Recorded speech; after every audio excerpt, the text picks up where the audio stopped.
Hello stars, and welcome to a special one-off video that could possibly be a series. I've always wanted to do this, and I'm very thankful that my modded Wii even has this game, because sometimes they may not have a game that you would like to have. But here's a game that I've always wanted to play, and with that said, let's begin the Hollywood Squares right now. And it was made in 1986, and there it is, the Hollywood Squares.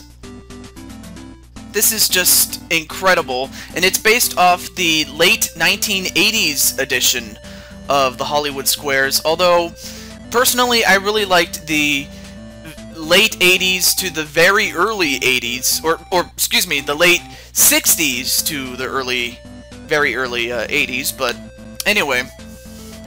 Well, yeah, those are the top scores, but I mean, not that it really matters that much. Oh, how many contestants? Well, if you have a second player, then you can enter a second person, but it's because it's just me, I'll play by myself, and I'll pick one. Yes, I do. I'm actually a dude. No, I'm good with this one. Alright. Let me see if I can enter my whole name. No, it doesn't look like I can, so I'll just call myself Jew. And, of course, because I'm playing this on a modded Wii, I can use the nunchuck combination, and it works perfectly fine. Of course, if you're playing this, this game is not even available in the Wii Shop channel or even on Virtual Console, so it's either you have the original game or you have a modded Wii. Pick one of the two. And it looks like I'm gonna go against Daz, and the way this works, I'm gonna pause the game just so I don't get a timeout or something. Okay, so the way this game works, especially if you have never seen Hollywood Squares, either on television or if you just simply have never seen it before. Okay, the way the game works is you pick a star. You pick a star in a square, and then rather than you answer the question, the host asks the star the question. In other words, you choose a star, the host will ask a question towards the star that you chose, and then the star will answer with either a correct answer or one that is made up or not. But the idea is that the star is asked the question, and the star has to provide an answer. And the way you get the square is if you either agree or disagree, and if you do so correctly, you get the square. If you do so incorrectly, your opponent gets the square, except if it would give him or her the win, in which your opponent or you, depending on who answers the question incorrectly, has to earn it yourself. But the way that Peter Marshall does it, or explains it, I think he explains it better. Object of the players is to get 3 stars in a row, either up, down, across, or diagonally, and it's up to them to figure out if a star is giving them the correct answer, or is making one up. That's how they get the square. And, well, that's pretty much how he would explain it, if he was... Well, I mean, he's still alive, but he's in retirement right now, but it's really nice to know that he's still alive, and that, you know, the man is a television legend, and the fact that he works in a radio station nowadays, just kind of like a part-time thing, but, you know, he's retired now, but it was really nice when he hosted the show, did Peter Marshall. But anyway, let's get back to the game. Okay, so I just simply pick a star, and I'm gonna pick the center square. So yeah, can you get lead poisoning from being pricked with a pencil? So yeah, the host asks the question, but then the star has to be the one that answers it, and he can answer with the correct answer, or he can make one up, if at all. So that's pretty much how the game works, and then we'll go from there. Only if the pencil is shot out of Clint Eastwood's something magnum. I didn't see the whole answer. Do I agree with it? Yes or disagree? I'll agree. No, I was wrong. So because I got it wrong, my opponent gets the square. Alright. We know that too much sugar is bad for your teeth. Can too much starch harm your teeth? That's a good question. Oh, I have to press A. Alright. It'll make your tongue stiff as a board. He disagrees. The correct answer is yes! Wow, I didn't realize it could do that.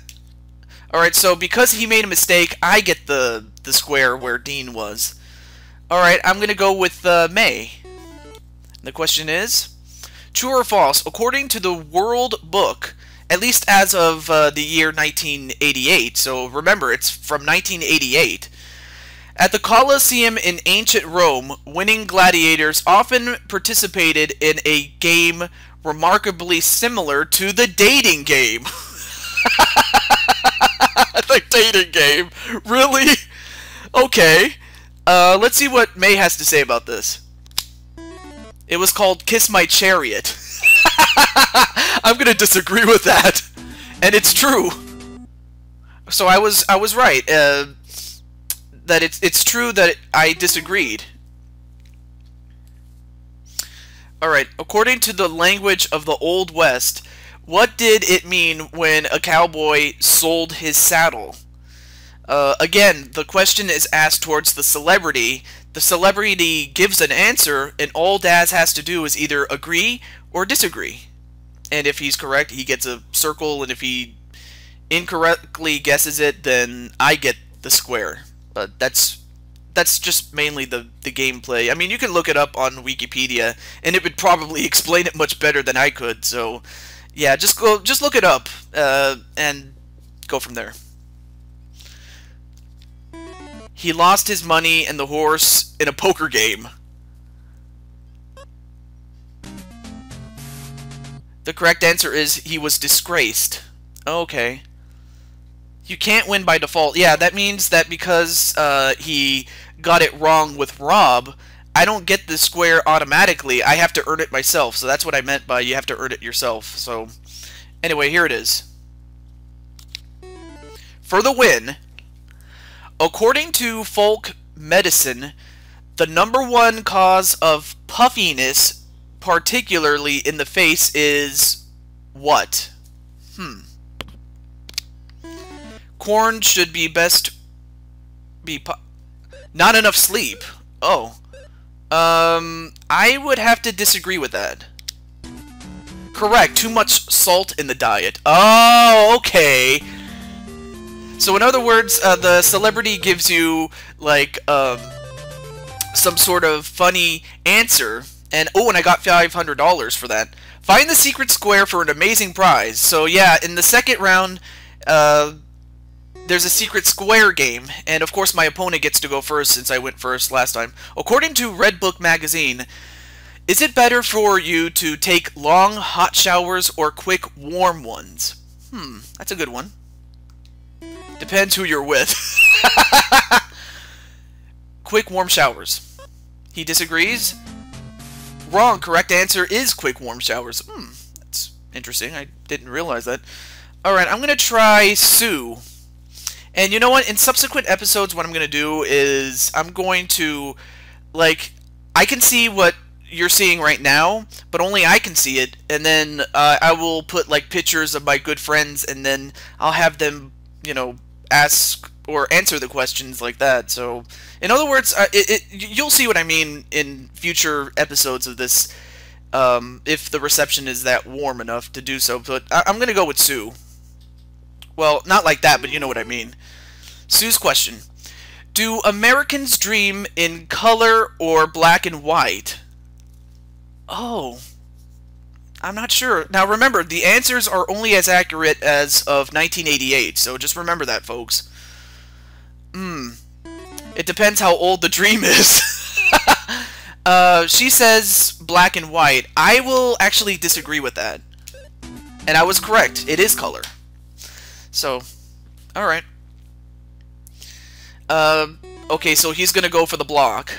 Is Daz. According to the book, when your parents grow old, if your 80-year-old mother still scrubs the kitchen floor each day, should you try and get her to stop? That's a good one. Not if she's doing a good job. Oh, Joe, you sexist. No, No routine helps elderly feel safe and secure. Didn't realize that. Okay, now of course the secret square is still available. Only question is, who is it? Let's see, there's Pam, Eddie, and Liz. That's a good one. I'll go with May. I found the secret square! And I'm gonna win a holiday in Paris if I can get this. Like, a correct answer in this case. Alright, so here we go. It's a holiday in Paris. I'll get to win if I get this. If I miss it, then, well, Circle will get the square, and I will not win it. It's as simple as that. May's question. In the Disney classic Sleeping Beauty, she wakes up after the prince kisses her.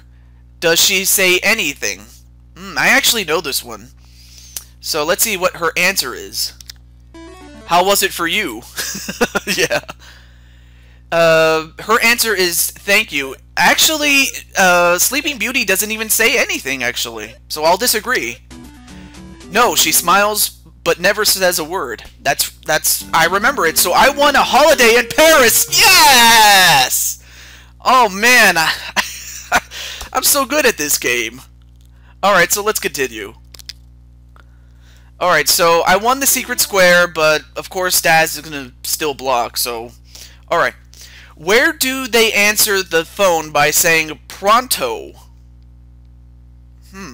Where do they answer the phone by saying pronto? Pronto day cleaning? Italy. He disagrees. Oh, the correct answer is Italy. So, I can't win by default. I actually have to earn it myself, so I'm gonna go for Rob for the win. Alright. A growing number of parents think their young children should be present when their mother is giving birth. Does the American Psychiatric Association agree? Now remember, this is back in 1988, so it could have changed by this point. So, a number of parents think their young children should be present when their mother is giving birth. Okay. Let's see what he has to say, does Rob. Why not? I was there when my mother gave birth to me. He says it's too stressful for a young child. I'm gonna agree with that. Yep, it is. And I have won. So, I won another $500, and of course since Daz is behind, he gets to go first. So he's gonna go for Mike in the middle. According to the fashion and gift consulting service at Macy's in New York, men consider what they wear to the office a statement of their what? I actually don't know this one. Wife? Wealth. And he agrees. The correct answer is authority, so Daz got that wrong. Alright, I'm gonna try someone I haven't tried yet. Pam. I'll try Pam. Okay. The fans are known as the Baker Street Irregulars. Oh, whose fans are known as the Baker Street Irregulars? Okay, now that I may not know, because even though I was born in 1988, I was but a wee little child back then. I was just a very, very, very, very, very small little toad. Can you imagine how little I was? Anyway, whatever. Let's just move on. Alright. Tammy Faye Baker's fans? The answer is Sherlock Holmes, says Pam. I don't know, so I'll disagree. I don't know. Oh, it was Sherlock Holmes. I didn't know that. Okay. See, I can be wrong, folks. So, alright. He has selected Dean, okay. In 1891, Whitcomb Judson created the first slide fastener, today known far and wide as the what? I think I know this, but it's not my answer, so I can't say. Whitcomb Judson slide fastener. Oh, the staple. He disagrees. Correct, the zipper. See, now that I would not have known that. I really would not have known that. You know what? I'm going to go with Liz. I actually have a... We're actually... Liz... I know a Liz in real life, but you know, I go to church with her, and we call her Sister Liz. But anyway, let's move on.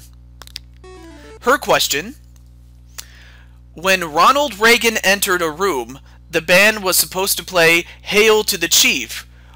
What did they play when he left? Now, of course, at this point, George Bush, the first George Bush, had just entered the White House. So by this point, Ronald Reagan had left. So I actually don't know that one. But let's see what is it Liz has to say about this. Try to remember. Hail to the Chief also.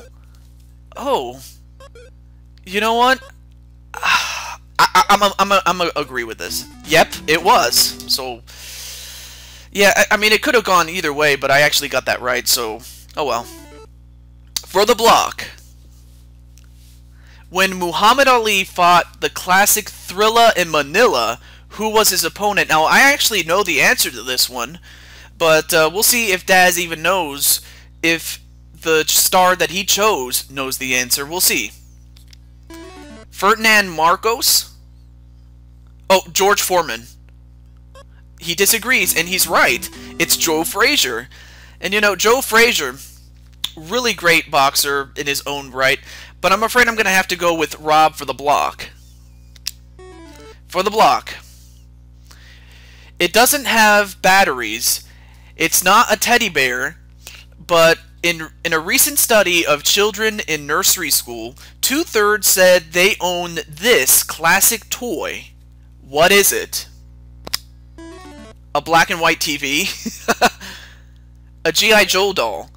You know what, being that this was back in the 80s, I'm gonna agree with this. Wrong! It's a little red wagon. Wow. And of course, they can't give Daz the win by default. He has to earn it himself, so... Alright. So, what does he have to say about this? Most child-rearing experts agree the ideal spacing between children is what? About 2 city blocks. He says 5 years. He disagrees. Correct, it's 3 to 4 years.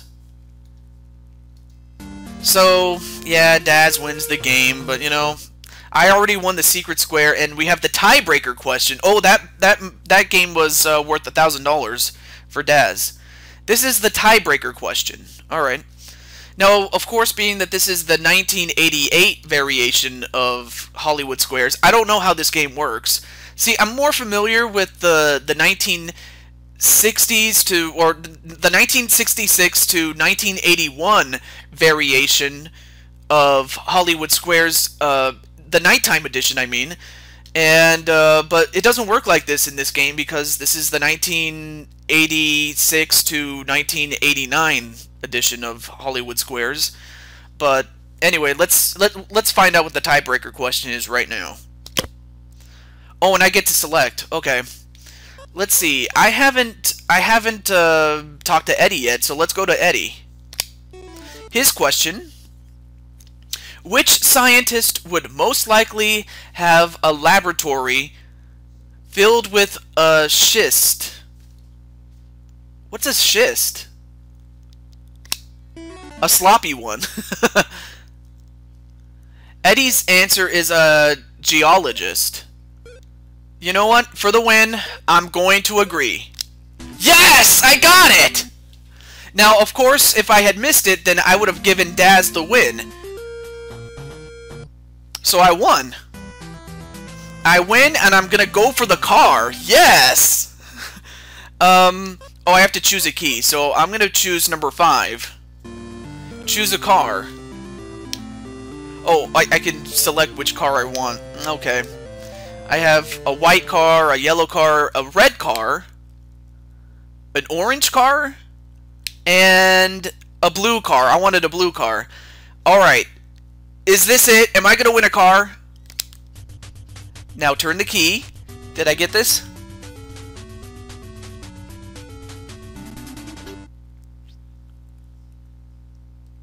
Did I win? Nope, it doesn't fit. Yeah, there's only, Oh, I get to continue playing? Wait a minute. Oh, I get it. Bad luck, Jew. You have $1,200. Oh yeah, the $200 comes from the fact that I won the tiebreaker question, and by virtue of winning the tiebreaker question, I get $200, and that doesn't even count the secret square that I won earlier. So if I want to continue playing as X, oh, I get it. Oh yeah, now I remember. I remember now. In this variation of Hollywood Squares, provided you win the game, whether or not that you win a car, you either, like, if you win again, like if I keep winning, the number of cars I get to choose from, either the number of keys or the number of cars, I don't remember which, but if it's keys, then I would choose from 1 to 4, and then choose a car that matches the key. Or if it's by car, then I choose 1 car less, but I still have to choose a key for that. I don't know. But all I know is if you keep winning, eventually, if you win 5 games, at some point you're gonna win the car. So your championship reign ends when either you lose or until you win a car in the bonus game, provided you win. But that's pretty much how it works. So I'm gonna play another game. So until then, stay tuned and wish me the luck. Wish me luck on winning a car, at least in the game, of course. All right. See you later, everybody.